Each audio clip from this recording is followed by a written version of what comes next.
ଗୁଣ୍ଡା ସାହୁ ଅପହରଣ ମାମଲାରେ ପୁଣି ଆସିଛି ନୂଆ ଅପଡେଟ୍, ନୂଆ ବ୍ରେକିଂ।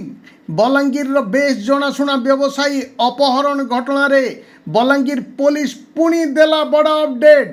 ନରେନ୍ଦ୍ର ସାହୁ ଓରଫ ଗୁଣ୍ଡାଙ୍କୁ ଅପହରଣ ଘଟଣାରେ ଖାଲି ମୁଖ୍ୟ ଅଭିଯୁକ୍ତ କ୍ଷିତୀଶଙ୍କ ହାତ ନଥିଲା, ତାଙ୍କ ସହ ଆହୁରି ଅଭିଯୁକ୍ତମାନେ ରହିଛନ୍ତି।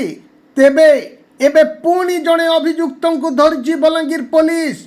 ବର୍ତ୍ତମାନ ଗିରଫ ହୋଇଥିବା ଅଭିଯୁକ୍ତ ଜଣକ ବଲାଙ୍ଗୀର ସହରର ତୁଲସୀନଗର ପଡ଼ା ନିବାସୀ ସଞ୍ଜିତ ବେହେରା ବୋଲି ବଲାଙ୍ଗୀର ପୋଲିସ ପକ୍ଷରୁ ସ୍ପଷ୍ଟ କରାଯାଇଛି।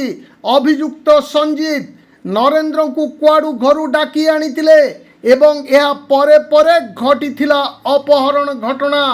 ପୋଲିସ ତଦନ୍ତ ପରେ ବ୍ୟବସାୟୀ ନରେନ୍ଦ୍ରଙ୍କୁ ଉଦ୍ଧାର କରାଯାଇ ମୁଖ୍ୟ ଅଭିଯୁକ୍ତଙ୍କୁ ଧରିବାରେ ସଫଳ ହୋଇଛି ବଲାଙ୍ଗୀର ପୋଲିସ। ତେବେ ଏବେ ପୁଣି ଜଣେ ଅଭିଯୁକ୍ତଙ୍କୁ ପୋଲିସ ଗିରଫ କରିବା ପରେ ପୁଣି ସହରରେ ଜବରଦସ୍ତ ଚର୍ଚ୍ଚା ଆରମ୍ଭ ହୋଇଛି।